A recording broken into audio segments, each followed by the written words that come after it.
77 children are killed or maimed in Gaza. Every day, 61 children in Gaza lose a parent. Every day, 10 children lose one or both legs. Every single day. The biggest cohort of children killed and maimed, the biggest cohort of child amputees, the biggest cohort of orphans. How is that possible? Netanyahu summed it up. This is a struggle, he said, between the children of light and the children of darkness, end quote. Why should one care about the children of darkness? All children are God's creation. All children are God's children. Here they are, those Palestinian children whose light shines over the entire earth and who were subjected to darkness. Hind, who was stuck with her family in a car, and after all the adults had been killed, her cousin Layan, 15 years old, was begging the rescuers to come and save them until she was struck by multiple bullets by Israeli occupation forces. That's when the world discovered the voice of Hind, begging to be rescued. Finally, she was also killed, and the rescuers coming to help her were killed. Khalid and Reem, we did not discover them like this.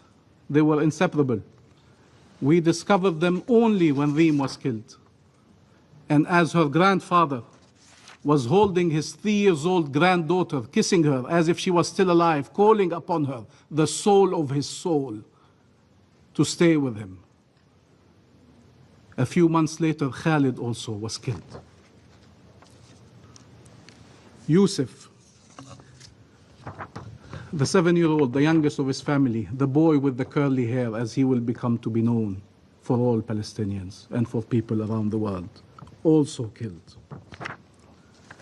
The family of the pediatrician, Alaa Najar, who lost 9 of her 10 children, only Adam survived, 9 of her 10 children, Sidar, Luqman, Sadin, Rival, Ruslan, Jubran, Eve, Rakan, and Yahya, aged between 7 months and 12 years.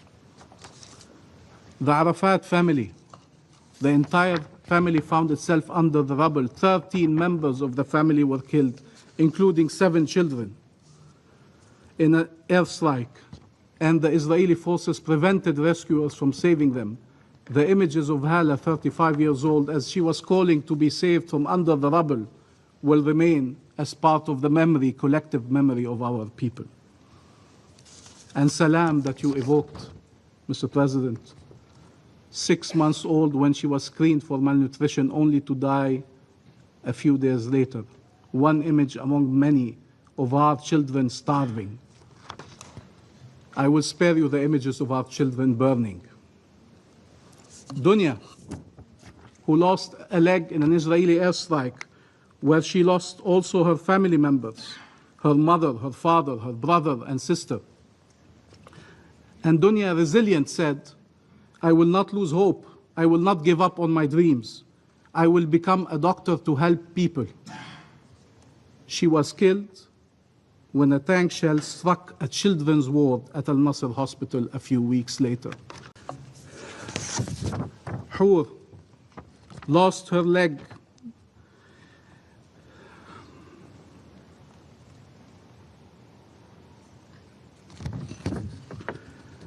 lost her family,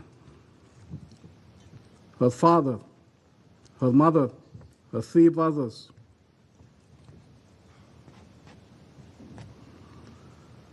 Doctors had to amputate her left hand entirely and the fingers of her right hand, and she had wounds at her head and legs. Siwar and Selina, 3 years and 21 months old, together in life and together in death. This image, unfortunately tragic images, are the ones winning this World Photo Prize by Samar Abu al-Auf, a photo of Mahmoud, 9-year-old Palestinian boy whose arms were severed and mutilated during an Israeli attack on Gaza. but also in the West Bank. 8-year-old Adam. He ran when Israeli occupation forces shot at him, his brother, and his cousin. His cousin was killed. And he was killed when he was struck by a bullet while he was running away, a bullet in his head, in the back of his head. Remember these faces. It is our duty to remind you of them, not to allow you to forget them. And remember all the children we can still save. In the West Bank, Israel displaced 40,000 people and destroyed entire refugee camps in Tulkarem, Tubas, and Jenin. It killed almost 1,000 Palestinians in the last 20 months, including 200 children. Palestinian villages are under incessant attacks by settlers and occupation forces from Masafir Yatta to Kafar Malik, from Taibe to Der Debouan to Sinjil, where Saif Muslat was beaten to death by the settlers, and Muhammad al-Shalabi was shot in the chest and died. And again there in the West Bank, rescuers too were denied to reach the victim for several hours until they could no longer be saved.